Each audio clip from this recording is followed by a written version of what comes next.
안녕하세요, 메슬로입니다. 과거 아스날이 프렌치 커넥션을 구축하고 울버햄튼이 포르투갈 커넥션, 브렌트포드가 덴마크 커넥션을 내세웠듯 프리미어리그에는 특정 국적의 색에 깊게 배인 팀들이 있었습니다. 감독의 취향이나 구단의 스카우팅 네트워크 혹은 에이전트의 영향이 맞물리며 만들어진 이 커넥션은 어떤 팀에게는 전술적 안정과 시너지를, 또 어떤 팀에게는 족쇄이자 몰락의 시작이 되기도 했는데요.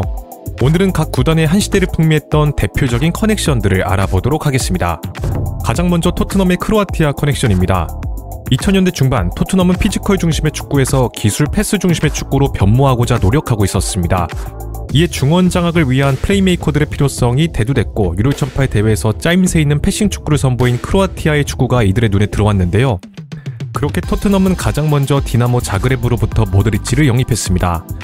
당시 자그레브는 크로아티아 유망주들의 수출기지 같은 역할을 하고 있었는데, 이 거래를 통해 토트넘은 디나모 자그레브, 즉 크로아티아 루트를 뚫으며 신뢰를 쌓았고 자연스럽게 크로아티아 시장 전반을 실질적으로 관리하던 큰손 마미치 그룹과도 연결될 수 있었습니다. 그렇게 크로아티아 대표팀의 핵심 라인들과도 자연스럽게 이어지며 자그레브 출신의 수비수 촐루카를 맨시티로부터 영입할 수 있었는데요. 이렇듯 마미치 그룹이 만들어 놓은 이적 환경의 연장선 위에서 레드넵은 포츠머스에서 함께한 제자인 크란차르를 추가로 영입했고, 이후에는 골키퍼 플레티코사까지 임대오면서 크로아티아 커넥션을 완성했습니다. 모드리치의 이적을 통해 개방된 루트와 신뢰가 크란차르 플레티코사의 이적에도 간접적으로 영향을 미쳤다고 할 수 있죠. 그런데 누군가는 모드리치는 아는데 크란차르는 누구냐라고 하실 수 있을 것 같아서 아주 잠시 그에 대한 언급을 하고 가자면, 모드리치와 함께 크로아티아의 차세대 스타로 주목받던 선수로 빅리그의 주목도는 모드리치보다 더 빨랐었습니다. 수많은 러브콜 끝에 레드넵이 이끄는 포츠머스로 향했고 이곳에 연착륙해 FA컵 우승에도 기여했죠. 그러나 포츠머스가 곧 재정난에 시달리면서 선수들을 싼값에 매각할 수밖에 없게 됐고, 이 과정에서 은사 레드넵과 대표팀 동료들이 있는 토트넘을 택한 것이었습니다. 이렇듯 크로아티아 대표팀의 핵심 자원들을 품은 토트넘은 비상할 것처럼 보였지만 결과적으로 크로아티아 커넥션은 사실상 실패하고 말았습니다.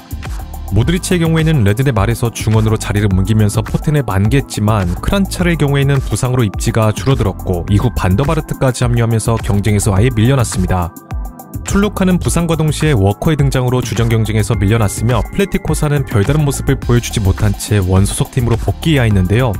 이처럼 2010년대 초반에 접어들어 하나둘 토트넘을 떠나갔고 마지막으로 모드리치가 레알 마드리드로 이적하면서 2012년 크로아티아 커넥션은 종지부를 찍었습니다.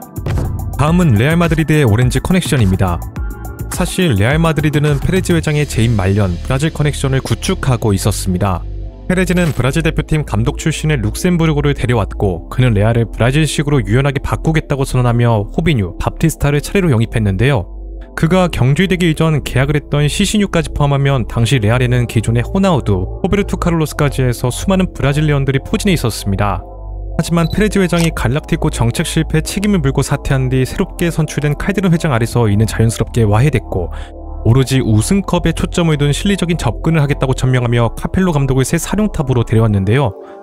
카펠로는 슈퍼스타들과 전임자들의 유산들을 점진적으로 내쳐갔고 동시에 조직적이고 실용적인 전술로 리그 우승이란 결과물을 만들어냈습니다. 하지만 우승에도 불구하고 팀 내로 많은 구설수에 휘말리며 경주되고 말았죠. 그리고 후임으로 합류한 슈스터 감독은 갈락티코 막바지에 합류한 반니스텔로이를 중심으로 챔피언스리그 우승을 위한 리빌딩을 시작하게 되는데, 이것이 바로 오렌지 커넥션의 시작이었습니다. 왜 하필 네덜란드 선수들이었냐? 이 시기 유럽의 화수분이라 불리는 아약스 출신의 유망주들이 유럽 빅리그 각지에서 활약하고 있었고 동시에 주목받고 있었습니다. 또한 라이벌인 바르셀로나가 라마시아를 중심으로 스페인화를 추진하는 분위기 속에서 레알은 스페인 내수의 여론을 달래고 이에 대응할 수 있는 방안을 모색해야 했는데, 국내 여론 부담이 적은 네덜란드 국적을 택한 것이란 분석도 있었죠. 이처럼 슈스터 감독의 지휘 아래 로번, 스네이더, 반더바르트, 드렌테가 영입되며 산티아고 베르나베우는 주황색 물결로 뒤덮이기 시작했습니다. 오렌지 커넥션이 시작된 07-08 시즌, 이들은 빠르게 리그 우승을 차지하면서 정책의 성공을 증명해내는 듯 했지만 이는 길게 가지 못했습니다. 가장 먼저 칼드론 회장의 비리 의혹이 터져나오면서 그가 사임하게 됐고, 이들의 정책을 비웃듯 라이벌인 바르셀로나가 무려 트래블이란 대업을 달성하며 레알에게 치명타를 안겼기 때문이죠. 따라서 발등에 불이 떨어진 레알은 오렌지 커넥션 정책을 빠르게 폐기하는 데 이르렀습니다. 이 과정에서 반니의 대치자로 영입됐던 훈텔라르는 고작 반년 만에 팀을 떠나는 수모를 겪었는데요. 이후 재선출된 페레즈가 갈락티코의 부활을 천명하면서 칼드론의 유산들이 처분됐고, 그렇게 오렌지 커넥션은 역사 속으로 사라지고 말았습니다. 참고로 이 오렌지 커넥션은 과거 라이벌인 바르셀로나가 먼저 추진했었는데요. 95년 아약스의 기적적인 챔피언스리그 우승을 이끈 명장 바날은 바르셀로나로 영전한 뒤 자신의 제자들을 바르셀로나로 데려왔습니다. 이 과정에서 데보 형제 필립 코크, 클루이베르트 헤스프, 젠델 라이지거 등 수많은 네덜란드 선수들이 바르셀로나로 수급됐죠. 분명 스페인 클럽인데 선발 라인업에서 5에서 6명, 아주 많게는 7명이 네덜란드 선수였습니다. 바르셀로나는 이들의 전성기와 맞물려 좋은 성과를 내다가 새천년을 앞두고 문제가 발생하기 시작했는데, 우선 바날의 독선적인 성격은 스타 플레이어들과 빈번한 마찰을 일으켰고, 지나친 네덜란드인 중용 정책은 어느 순간 팬들로부터 반감을 샀습니다. 결국 바날이 떠나면서 오렌지 커넥션은 점차 해체됐죠. 그러다가 긴 시간이 흘러 2020년 바르셀로나의 레전드 쿠만이 지휘봉을 잡고 나서 세대교체의 일환으로 다시 한번 네덜란드 커넥션을 추진하게 되는데, 프랭키 도용이 일찍이 바르셀로나에서 자리를 잡고 있는 상황에서 대표팀에서 지도한 데파이, 바이나이돈, 반더비크, 더리우트를 영입하겠다는 대대적인 목표를 세웠습니다. 스승인 바날과 마찬가지로 아약스의 돌풍의 주역이자 네덜란드 대표팀의 핵심 자원들을 데려오려고 했죠.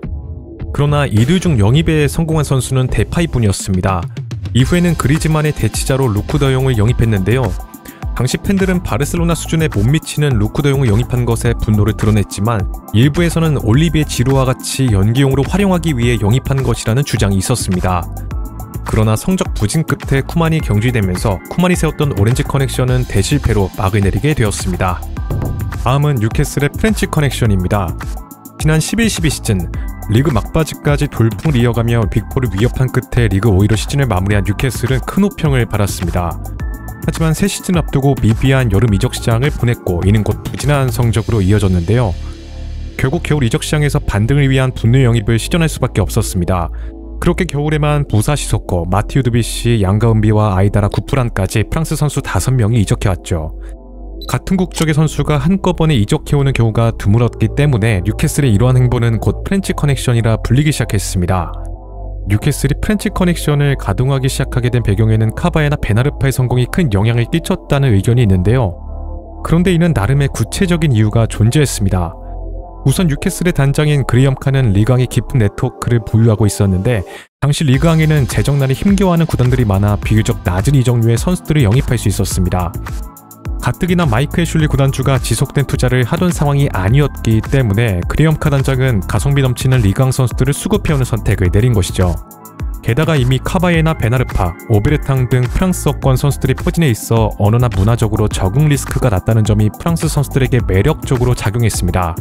하지만 프랑스의 준척급 자원들이 대거 합류했음에도 불구하고 뉴캐슬은 하반기 반등에 실패하며 리그 16위를 기록, 가까스로 잔류할 수 있었습니다. 영입생들 중 그나마 드뷔시나 시소코가 팀의 주전으로 자리매김하면서 그레이엄 칸 단장의 체면을 살릴 수 있었는데요. 이처럼 프렌치 커넥션에 대해 반신반의하는 분위기 속에서 뉴캐슬은 계속해서 같은 노선을 유지했습니다. 이에 카바예, 드뷔시같이 몇몇 주축 자원들이 떠난 뒤에도 리그왕 출신 선수들로 공백을 메우렸지만 대부분 실패로 돌아가게 되죠. 결정적으로 2014년에 프랑스 선수들을 한데 모아 팀을 설계하던 앨런 파듀가 뉴캐슬을 떠나면서 커넥션의 구심점마저 사라졌습니다. 그 결과 프렌치 커넥션은 순식간에 붕괴됐고, 하락세를 맞이한 뉴캐슬은 2016년 강등되고 말았는데요. 이때 프렌치 커넥션의 설계자였던 그레이엄 칸 단장 역시 실패에 책임을 지며 자리에서 물러났습니다. 자, 다음은 스토크시티의 바르셀로나 커넥션입니다. 과거 스토크는 거친 플레이로 일명 남자의 팀 혹은 축구삼으로 불렸습니다. 아기자기한 플레이보다는 포스트 플레이를 활용한 제공권 싸움에 주력했고, 키가 큰 선수들이 경기장을 휘젓고 다녔는데요. 그러나 2013년 마크 휴즈가 새 사령탑에 오른 뒤 체질 개선에 나섰고, 그렇게 아기자기한 선수들이 영입되기 시작했습니다. 가장 먼저 2013년에 일찍이 제2의 푸열이라고 불리던 바르셀로나의 수비 유망주이자 U21 유럽 챔피언십에서 우승을 거둔 스페인의 멤버이던 무니에사를 영입하는 데 성공했는데요. 마크 휴즈는 그를 영입하며 바르사의 방식을 잘 갖춘 선수라고 칭찬하며 스토크를 바르사화 시킬 것이란 포부를 감추지 않았습니다. 그리고 무니에사는 해당 시즌 한정된 기회 속에서도 준수한 발밍 능력이란 장점을 살려 센터백과 풀백에 기용되는 등 스토크시티가 근래 가장 높은 순위를 기록하는 데 기여했고, 이를 통해 점유축구에 대한 확신을 얻은 마크 휴즈는 자신이 이상으로 삼는 바르셀로나 선수들에게 더욱 관심을 가지기 시작했습니다. 그렇게 2014년 여름 보얀을 영입하며 많은 팬들을 깜짝 놀라게 만들었죠. 그리고 14-15 시즌 초반만 해도 보얀은 잉글랜드 무대에 잘 적응해 나갔지만 1월에 부상으로 시즌 아웃되며 안타까움을 자아냈습니다. 이후 마크 유즈 감독은 바르셀로나 B 소속의 세르지 로베르토, 아다마 트라우레와 산드로의 임대 영입에 관심을 가지기도 했는데 세르지의 경우에 실제로 이적설이 돌았으나 실제 영입으론 이어지지 못했습니다. 대신 2015년 여름에 큰 기대 속에서 바르셀로나에 입단했지만 부상으로 고전하며 임대를 전전하던 아펠라이와 성인 무대 데뷔 기회를 찾던 엘 오리아치를 영입했고, 바르셀로나 출신은 아니지만 알프스맷이란 별명을 지닌 샤키리를 영입하는 등 작고 빠른 선수들을 데려오며 지향하는 바를 명확히 드러냈죠. 그렇게 어느덧 스토크는 남자의 팀이 아닌 보급형 바르셀로나가 되어 있었습니다. 때때로 마크 유즈는 패스 축구가 먹히지 않는 경우에는 선굵은 축구로 변화를 주는 전술적인 타협을 하기도 했는데요. 문제는 이러한 타협이 어느덧 팀의 방향성을 해치는 악효과를 낳았다는 것입니다. 결국 2018년 1월 마크 유즈는 성적 부진으로 경질되었으며 해당 시즌 스토크는 강등되고 말았죠. 그리고 바르셀로나 커넥션은 대부분의 선수들이 2019년을 끝으로 팀을 떠나면서 해체됐습니다. 다음은 헤타페의 레알 마드리드 커넥션입니다.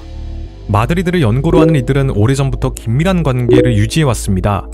헤타페의 구단주인 앙헬 토레스가 레알의 소시오이자 열성적인 팬이었기 때문에 헤타페는 레알의 어린 유망주들을 수급해오는데 굉장히 적극적이었는데요. 이로 인해 레알의 유스, 로테이션 자원들이 헤타페로 집중적으로 임대되거나 이적하는 구조가 형성됐습니다. 대표적으로 데라레드, 그라네로 파레오 솔다도 미겔 토레스 사라비아가 있죠. 데라레드, 그라네로 파레오 솔다도는 동시대 헤타페에서 함께 발을 맞추기도 했습니다. 이처럼 헤타페로 향한 수많은 유망주들 중에서 가장 괄목할 만한 성장세를 보여준 선수가 누구냐고 하면 바로 데라레드인데요. 데라레드는 제2의 레돈도라고 불리는 가고가 영입된 뒤 기회를 잃고 헤타페로 이적했습니다. 그런데 쫓겨나듯 이적한 헤타페에서 엄청난 성장을 하게 되죠. 중미면서 동시에 파트너에 따라 자신의 역할을 바꾸는 올라운드 기질을 발휘했습니다. 팀 상황이 안 좋을 때는 센터백으로 뛰기도 했는데요. 이처럼 헤타페 에이스로 발돋움한 그는 활약을 인정받아 유로 2008 스페인 대표팀에도 차출되어 마르코스 세냐의 백업으로 우승에 공헌하며 주가를 높였고, 이에 레알이 바이백을 주고 다시 영입하는 데 이르렀습니다. 그리고 레알에서도 미친 듯한 존재감을 뽐내면서 라울, 카시아스의 뒤를 이을 프랜차이즈 스타가 될 것이라는 큰 기대를 받았는데 2008년 10월 30일 코파델리 경기 중 심장 문제로 쓰러진 뒤 은퇴를 선언하면서 주위를 안타깝게 만들었습니다. 그의 나이 고작 24살에 불과했기 때문에 몇몇 팬들은 만약 건강했더라면 크로스, 모드리치, 데라레드 라인을 볼 수 있었을 것이라는 아쉬운 목소리를 내기도 했죠.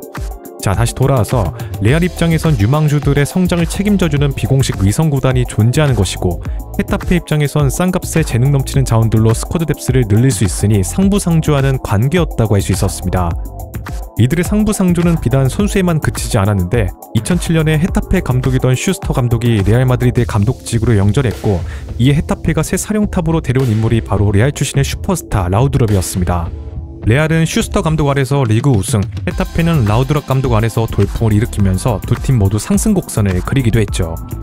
혹자는 헤타페가 때때로 경쟁자인 바르셀로나의 발목을 붙잡기도 하기 때문에 레알 팬들에게는 아주 적대적인 이미지는 아니라고 주장하는데, 그렇다고 또 서로 신사적인 관계는 아니라고 합니다.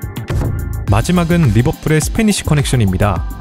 지난 2004년 무리뉴와 함께 이비리아 반도 출신의 감독이 유럽을 제패하는 데 큰 역할을 한 베니테스는 리버풀의 감독으로 부임하며 무리뉴와 함께 잉글랜드 무대로 넘어왔습니다. 스페인 출신의 감독으로는 최초로 프리미어리그 무대를 밟았는데요. 그리고 베니테스는 리빌딩을 진행하는 과정에서 자국 출신의 선수들을 영입하기 시작했습니다. 2004년 여름에만 루이스 가르시아와 사비 알론소를 포함해 총 4명의 스페인 선수들을 영입했고, 스태프들도 스페니시들로 대거 교체하며 스페인식 사고방식과 훈련, 전술을 유입시키기 위해 노력했죠. 심지어 겨울에는 모리엔테스까지 영입하면서 어느덧 리버풀은 정통 잉글랜드 구단이란 느낌이 사라지고 스페인 느낌이 물씬 나는 구단으로 완전히 탈바꿈되었습니다. 이 시기 리버풀은 이스탄불의 기적이라 불리는 극적인 챔피언스리그 우승을 달성하면서 베니테스의 스페니쉬 커넥션은 대성공처럼 여겨졌습니다. 이후에도 베니테스는 자신의 철학을 관철하며 스페인 출신의 선수들을 꾸준히 수급해왔는데, 골키퍼 페페레이나, 풀백 아르벨로와 스트라이커 토레스, 윙어 알베르트 리에라를 영입하면서 0809 시즌에는 선발 스쿼드에서 절반가량이 스페인 선수로 채워지기도 했습니다. 이들은 해당 시즌 리버풀이 맨유와 치열한 리그 우승 경쟁을 벌이는 데 크게 기여했는데요. 하지만 시즌 후 사비 알론소와 아르벨로아가 이탈하면서 스페니쉬 커넥션이 붕괴되기 시작했습니다. 2011년 2월엔 토레스가 첼시로 떠나면서 베니테스의 유산이자 리버풀의 스페인 시대는 막을 내리게 되죠. 참고로 먼 훗날 로저스 감독이 스페인식 점유 축구를 천명하며 다시 스페니쉬 선수들을 수급해오기 시작했었는데, 아스파스, 루이스 알베르토, 수소가 내부에서 승격되거나 영입되었지만 이들 모두 자리 잡지 못하고 팀을 떠났습니다. 이렇듯 각 구단들의 커넥션 정책은 팀을 단단하게 만들기도 하는 반면 스스로를 가두는 틀이 되기도 한다는 것을 알 수 있습니다. 혹시 여러분들의 기억에 남는 커넥션이 있다면 댓글로 공유해 주시면 감사드리겠습니다. 네, 오늘의 이야기는 여기까지고요. 재밌게 보셨다면 좋아요와 구독을 부탁드리며 다음에는 더 재밌는 컨텐츠로 찾아뵙도록 하겠습니다. 감사합니다.